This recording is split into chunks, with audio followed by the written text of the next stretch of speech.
नमस्कार मित्रांनो, मी दिनेश परब स्वागत करतोय आपल्या युट्यूब चॅनलवर.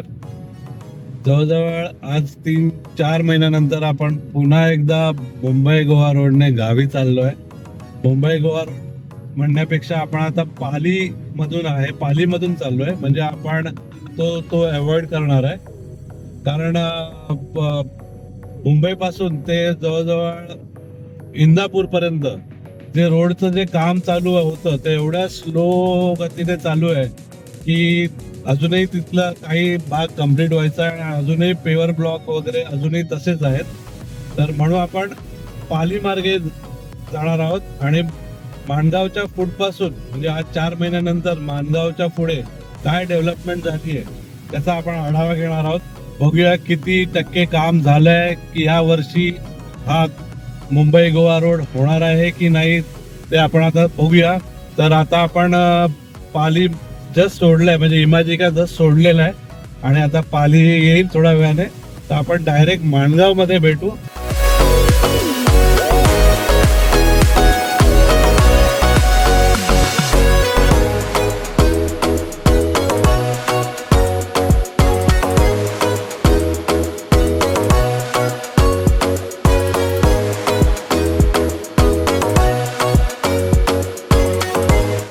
गावी जायचे कारण की आपण गावी एक विहीर खोदणार आहोत. त्याचा मुहूर्त उद्याचा आहे. ते मी दाखवीनच तुम्हाला पुढील ब्लॉगमध्ये.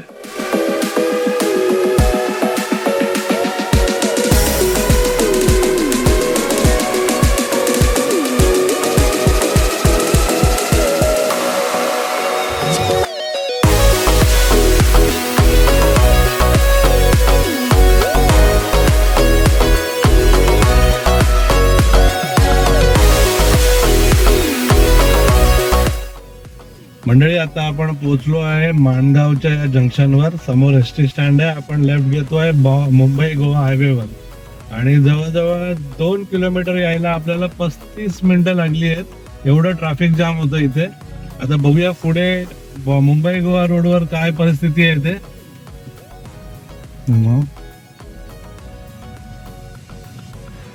आता आपण मुंबई गोवा रोडवर लागलो आहोत. तसं बघितलं दुपारचे आता 1:30 वाजला इथे, कारण लेट झाला आपल्याला. ऍक्च्युली 12 वाजेपर्यंत इथे आलो पाहिजे होतं. तर दुपारी इथे केव्हाही आलं की इथे खूप ट्रॅफिकच असतं ऍक्च्युली.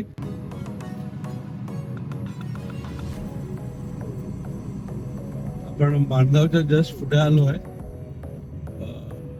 काम तर अर्धवट पूर्णच बाकी आहे. बघा, हा ब्रिजचं जे काम आहे लेफ्टला ते पूर्ण गणपतीच्या वेळेला हा ब्रिज वरून चालू केलेला टेम्पररी, आणि आता बघा बंद करून ठेवलाय. आणि खालचा रस्ता तर पेवर ब्लॉक्सनेच भरलेला आहे. काही ठिकाणी पेवर ब्लॉक्स टाकलेत, काही ठिकाणी डांबर टाकलाय. हा पेवर ब्लॉक्स पूर्ण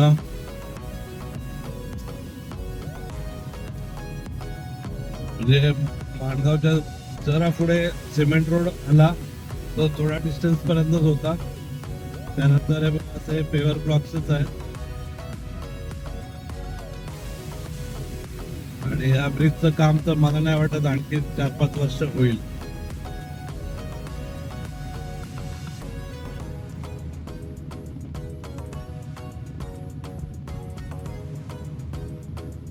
पेअर ब्लॉक्स मुळे गाडी एवढी हलते आहे बघा, कॅमेरा पण खूप हलतोय.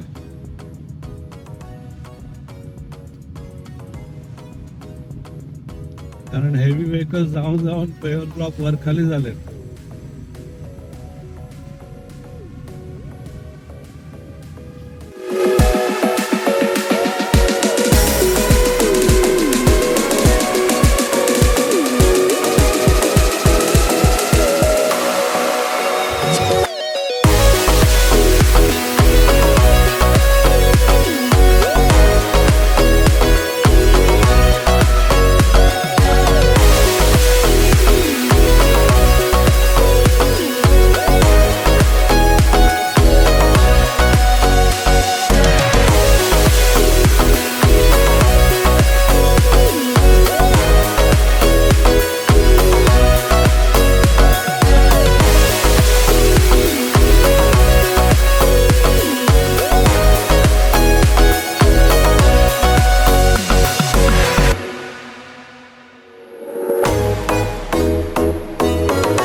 माणगावच्या पुढे पेवर ब्लॉकचा रस्ता सोडल्यास पोलादपूरपर्यंत खूप चांगला रस्ता आहे. दोन्ही बाजूला सिमेंट कॉन्क्रीटचा रस्ता तयार आहे.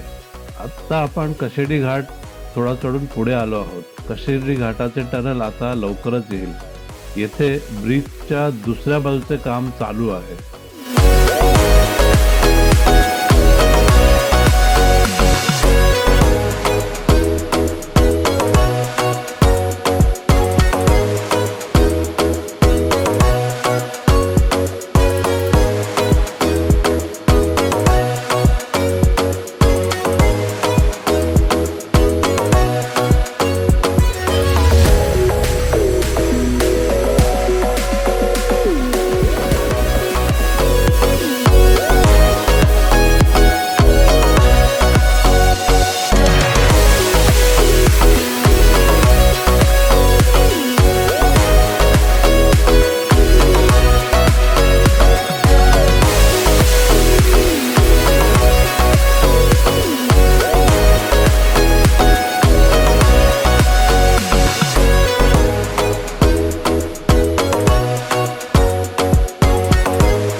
गणपतीसाठी दोन्ही टनल चालू केले होते, परंतु आता एक टनल बंद करून पूर्वीच्या टनलने जाण्यासाठी देत आहेत.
टनल सोडल्यानंतर पुढे संगमेश्वर येईपर्यंत रस्ता खूप चांगला आहे.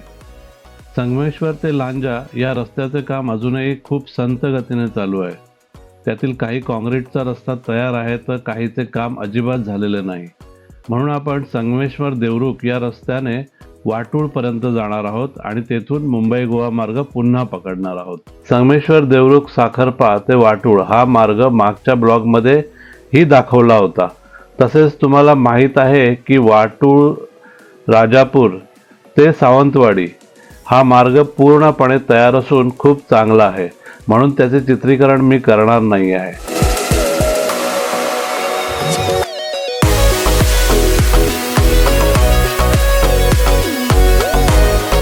आपण पुढील ब्लॉगमध्ये पाहणार आहोत माझ्या विहिरीचे काम, तसेच अनिल देसाई यांच्या काळ्या मिरीच्या फार्ममध्ये त्यांनी केलेले वॉटर मॅनेजमेंट.